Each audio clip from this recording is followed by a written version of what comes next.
March 25 മാതാവിന്റെ വചനിപ്പ് തിരുനാളാണെന്ന് അല്ലേ?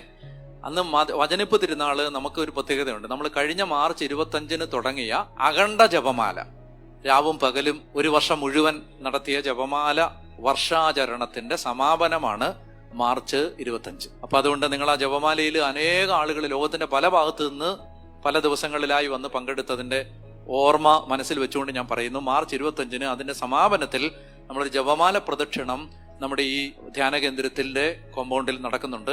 വലിയൊരു ജപമാല പ്രദക്ഷിണമായിരിക്കും അത്. നിങ്ങളെ അതിലേക്ക് ഞാൻ ഏറ്റവും സ്നേഹത്തോടെ ക്ഷണിക്കുന്നു. മാർച്ച് 25 അന്ന് വേറൊരു പ്രത്യേകത കൂടിയുണ്ട്.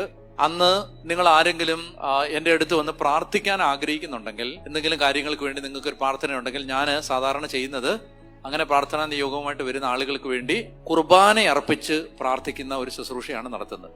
അത് രാവിലെ മുതൽ ഉച്ച വരെയാണ്. അപ്പൊ രാവിലെ 9 മണിക്ക് തുടങ്ങും, ഉച്ചയ്ക്ക് തീരും. കുർബാനയാണ്. മനസ്സിലായി? ഇത്രയും നീളമുള്ള കുർബാന ചോദിച്ചാൽ അങ്ങനത്തെ കുർബാനയൊക്കെ ഉണ്ട്. അപ്പോൾ അത് രോഗികൾക്ക് വേണ്ടി അല്ലെങ്കിൽ ഏതെങ്കിലും വിധത്തിൽ ക്ലേശം അനുഭവിക്കുന്നവർക്ക് വേണ്ടി കർത്താവിന്റെ കുരിശിലെ ബലി കാഴ്ചവെച്ച് പ്രാർത്ഥിക്കുന്ന ഒരു ശുശ്രൂഷയാണത്. അപ്പൊ നിങ്ങൾ ഏതെങ്കിലും ഇപ്പോൾ അനേക ആളുകൾ ആദർശനെ വിളിച്ച് ചോദിക്കുന്നുണ്ട്, അച്ഛൻ്റെ അടുത്ത് അച്ഛനെ അപ്പോയിൻമെന്റ് തരാവോ, കാണാവോ എന്നൊക്കെ പറഞ്ഞിട്ട്. ഞാൻ നിങ്ങൾക്കറിയാലോ, എൻ്റെ ഒരു ജീവിതം നിങ്ങൾക്കറിയാലോ. സത്യം പറഞ്ഞാൽ 24 മണിക്കൂർ തികയുന്നില്ല.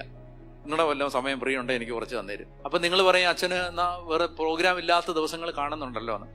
നിങ്ങൾ ഈ ഓൺലൈനായി ബൈബിൾ പഠിക്കുമ്പോഴോ അങ്ങനെ എന്തെങ്കിലും കാണുമ്പോഴോ ഒക്കെ അതിന്റെ പിന്നിൽ കുറേ മണിക്കൂറുകളുടെ അധ്വാനം ഉണ്ട് എനിക്ക്. ഒരു 20 മിനിറ്റ് നിങ്ങൾ വെളിപാടിന്റെ ഒരു എപ്പിസോഡ് കേൾക്കുമ്പോൾ ഞാനൊരു 7 മണിക്കൂർ ഒരുങ്ങിയിട്ടായിരിക്കും ഞാനത് പറയുന്നത്. പിന്നെ അത് റെക്കോർഡ് ചെയ്യാൻ തന്നെ ഒരു 2 മണിക്കൂറെങ്കിലും എടുക്കും ഒരു എപ്പിസോഡ് റെക്കോർഡ് ചെയ്യാൻ. പറയുന്നത് തെറ്റാതെ പറയണം, എവിടെയെങ്കിലും തെറ്റിയാൽ വീണ്ടും റെക്കോർഡ് ചെയ്യണം. അത് വലിയ പണിയാണത്. അത് കൂടാതെ തന്നെ നിങ്ങൾക്കറിയാലോ, ഒരുപാട് മറ്റ് ശുശ്രൂഷകൾ നമുക്കുണ്ട്. അപ്പൊ കുട്ടികളുടെ ശുശ്രൂഷയുണ്ട്, അതുപോലെ ഒരുപാട് മിനിസ്ട്രികൾ നമുക്കുണ്ട്. അപ്പോൾ എല്ലാം കൂടി, പിന്നെ ധ്യാന കേന്ദ്രത്തിന്റെ കാര്യം എല്ലാം കൂടി നമുക്ക് ചിലപ്പോൾ നമ്മുടെ ഈ ഓട്ടത്തിന് യാത്രയ്ക്ക് ഇടയിൽ കിട്ടില്ല. അപ്പൊ ചിലപ്പോൾ ഒരു ദിവസമായിരിക്കും ചിലപ്പോൾ ഒരു ഫ്രീ കിട്ടുന്നത്. ആ ദിവസം നിങ്ങൾ വിചാരിക്കും അച്ഛനൊന്ന് കണ്ടാൽ എന്താ? നിങ്ങൾ ഓർക്കണം, ഞാനൊരു മനുഷ്യജീവിയാണ്. ഞാൻ ദൈവമല്ല, മാലാഖയല്ല, ഞാനൊരു സാധാരണ മനുഷ്യനാണ്. എനിക്ക് ആകെ കൂടിയുള്ള ഒരു അനുഗ്രഹം എനിക്ക് വചനം ഇങ്ങനെ പറയാൻ അറിയാന്നുള്ളത് മാത്രമാണ്.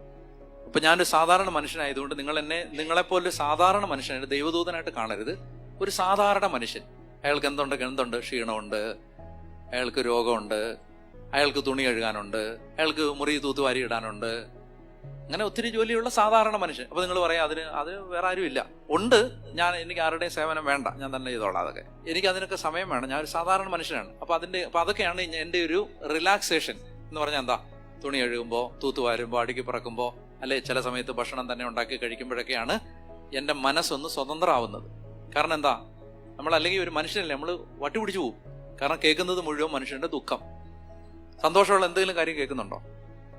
ഒന്നും കേൾക്കുന്നില്ല. കേൾക്കുന്നത് മുഴുവൻ മനുഷ്യന്റെ സങ്കടം. പിന്നെ ഒരു ശുശ്രൂഷ കഴിയുമ്പോൾ നമ്മൾ കരിമ്പിൻ ചണ്ടി പോലാവും. ഞാനിത് എനിക്ക് വേണ്ടി മാത്രമല്ല പറയുന്നത്. നിങ്ങൾ ഏതെങ്കിലും ദൈവ ശുശ്രൂഷകൻ തിരക്ക് കാരണം നിങ്ങളെ കാണാതിരുന്നാൽ നിങ്ങൾ ചിന്തിക്കരുത്, ഇവന്മാർക്കൊക്കെ കണ്ടാൽ എന്താ കുഴപ്പമെന്ന് ചിന്തിക്കരുത്. നിങ്ങൾ മനസ്സിലാക്കേണ്ടത്, ഒരു ശുശ്രൂഷ കഴിയുമ്പോൾ ഇത്രയും പേരുടെ ബന്ധനം അഴിഞ്ഞ് സ്വാതന്ത്ര്യം പ്രാപിക്കുമ്പോൾ നിങ്ങൾ ബാലനെ തള്ളി വീഴ്ത്തിക്കൊണ്ട് പിശാച് പുറത്തു പോയെന്നൊരു വചനമില്ലേ?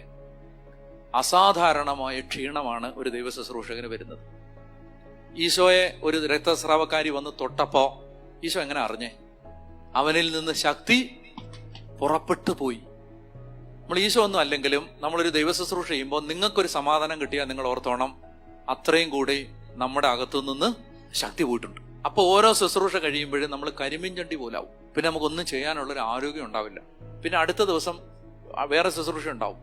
അപ്പൊ അതിനൊന്ന് ഒരുങ്ങി പ്രാർത്ഥിച്ച് ചാർജായി വരാനുള്ള ഒരു ഗ്യാപ്പേ അപ്പോൾ നിങ്ങൾ ചിന്തിക്കും, ചിലപ്പോൾ ഇയാൾക്കൊന്ന് വന്ന് കണ്ടാൽ എന്താ? ഞങ്ങൾ 1 മിനിറ്റ് അല്ലേ ചോദിച്ചുള്ളൂ. പ്രശ്നം എന്ന് പറയുന്നത്, അങ്ങനെ ചിന്തിക്കുന്ന 100 കണക്കിന് ആളുകളില്ലേ. അപ്പൊ അതുകൊണ്ടാണ് ഞാൻ ഇത് നയം വ്യക്തമാക്കുകയാണ്. മനസ്സിലായ? ആർക്കും ഇനി പരാതി ഉണ്ടാവാതിരിക്കാൻ നയം വ്യക്തമാക്കുകയാണ്. ഞാൻ മരിക്കുന്നവരെ ഏതാണ്ട് ഇങ്ങനെയൊക്കെ തന്നെ ആയിരിക്കും. അത് എനിക്ക് അങ്ങനെ ഒരു അഭിഷേകമാണ് എനിക്കുള്ളത്. എന്ന് പറഞ്ഞാൽ അങ്ങനെ ഒത്തിരി ആളുകളെ കണ്ട് പ്രാർത്ഥിച്ച് അങ്ങനെ ഒരു സാധനം ഇല്ല എനിക്ക്. അതുകൊണ്ടാണ് കൺവെൻഷനൊക്കെ വന്നാലും പെട്ടെന്ന് ഓടിപ്പോന്നതെന്ന് പറഞ്ഞാൽ എനിക്ക് വചനം പറയുക, അത് കഴിയുമ്പോൾ പോവുക, ഇതാണ് എൻ്റെ അഭിഷേകം. അപ്പൊ അതുകൊണ്ട് എന്നാൽ ഒരുപാട് മണിക്കൂറുകൾ ആളുകളെ കണ്ട് പ്രാർത്ഥിക്കാനൊക്കെ കൃപയുള്ള ആളുകൾ ഉണ്ടാവും. നിങ്ങൾ അവരുടെ സേവനം പ്രയോജനപ്പെടുത്തുക. ഞാൻ എൻ്റെ നയം വ്യക്തമാക്കുകയാണ്. അതുകൊണ്ട് ഞാൻ നിങ്ങൾ ആരെങ്കിലും എന്നോട് പറയുകയാണ് അച്ഛാ ഞങ്ങൾക്കൊന്ന് കണ്ട് പ്രാർത്ഥിക്കണം, ഞാൻ പറ്റുന്നൊക്കെ ചെയ്യുന്നുണ്ട്, പറ്റുന്നവരെയൊക്കെ കാണുകയൊക്കെ ചെയ്യുന്നുണ്ട്. ഞാൻ ഇങ്ങനെ പറയുമ്പോൾ കാണുന്നില്ലെന്നൊന്നുമല്ല, ഞാൻ സാധിക്കുന്ന അത്രയും അവൈലബിൾ ആവുന്നുണ്ട്. എന്ന് പറഞ്ഞാൽ അത്രയും സമയം നമ്മൾ സ്പെൻഡ് ചെയ്യുന്നു. ഞാൻ ഇത് നിങ്ങളൊന്ന് അറിയുന്നല്ലതാ. കാരണം ഇത് മനുഷ്യർ ഇത് അറിയുമ്പോൾ എന്താ പറയുക, സാത്താൻ അല്ലെങ്കിൽ ഈ ഒരു വിരോധം ഉണ്ടാക്കി വെച്ചിട്ട് നമ്മളിലൂടെ ലഭിക്കേണ്ട കൃപ നിങ്ങൾക്ക് കിട്ടാതെ പോകും.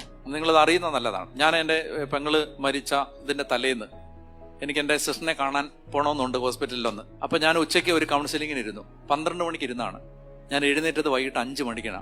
ഒരാളെ കണ്ടോണ്ടിരുന്നാണ് 5 മണിക്കൂർ. അപ്പോൾ കാണുന്നില്ലെന്നല്ല ഞാൻ പറയുന്നത്, കാണുന്നുണ്ട്. ഞാൻ അത്രയും നമുക്ക് പ്രധാനപ്പെട്ട കാര്യങ്ങൾ മാറ്റി വെച്ചും ഞാനത് കാണുന്നുണ്ട്. പക്ഷേ എപ്പോഴും എല്ലാവരും ചോദിക്കുമ്പോൾ നമുക്ക് അവൈലബിൾ ആവാൻ പറ്റണമെന്നില്ല. അപ്പോൾ അത് അങ്ങനെ എന്തെങ്കിലും നിങ്ങൾക്ക് ആരോടെങ്കിലും ഏതെങ്കിലും കാലത്ത് ഞാനൊരു നോ പറഞ്ഞിട്ടുണ്ടെങ്കിൽ 2 കാരണങ്ങളുണ്ട്. ഒന്ന്, നിങ്ങളെ കാണാൻ ദൈവം ആഗ്രഹിക്കുന്നില്ല. 2, എനിക്ക് അതിനുള്ള ശേഷി അപ്പോൾ ഇല്ല. ഈ 2 കാര്യങ്ങളേ ഉള്ളൂ അതിൻ്റെ പിന്നിൽ. അപ്പോൾ ഞാൻ പറഞ്ഞു വരുന്നത്, അങ്ങനെയൊക്കെ മനസ്സിൽ വേദനയും ഭാരവുമായിട്ടിരിക്കുന്ന ആളുകളെ നിങ്ങൾ വരേണ്ട ദിവസമാണ് മാർച്ച് 25. അന്ന് ഇവിടെ ഞാൻ നിങ്ങൾക്ക് വേണ്ടി ബലി അർപ്പിച്ച് പ്രാർത്ഥിക്കും. നിങ്ങളുടെ നിയോഗങ്ങളൊക്കെ വാങ്ങിച്ച് പ്രാർത്ഥിച്ച് ബലിപീഠത്തിൽ വെച്ച് ബലി അർപ്പിച്ച് പ്രാർത്ഥിക്കും. അന്ന് നമ്മുടെ ജപമാല മാസാചരണം വർഷാചരണം തീരുന്ന ദിവസം കൂടെ ആയതുകൊണ്ട് നമുക്ക് അന്ന് വലിയ കൃപയുടെ ഒരു ദിവസം കൂടെ ആയിരിക്കും. അതുകൊണ്ട് പറ്റുന്നവരൊക്കെ വരിക. എല്ലാവരും ഇങ്ങനെ അലറി തള്ളി വരണമെന്നൊന്നും ഞാൻ പറയുന്നില്ല. ഇങ്ങനെ ഒന്ന് അച്ഛനെ കണ്ടെന്ന് പ്രാർത്ഥിക്കണമെന്ന് കഴിഞ്ഞ 2 വർഷമായിട്ട് വിചാരിക്കുകയാണ് എന്ന് നിങ്ങൾ ചിന്തിക്കുന്നുണ്ട്. അപ്പോൾ നിങ്ങൾക്കുള്ള ദിവസമാണിത്. ഞാൻ എല്ലാവരെയും ഞാൻ പ്രാർത്ഥിക്കുകയും ചെയ്യും. അതല്ല പ്രധാനം എന്താ? ബലി അർപ്പിക്കും. അത് ഭയങ്കരമായിട്ടാണ്. ബലി അർപ്പണത്തിലാണ് അനുഗ്രഹം.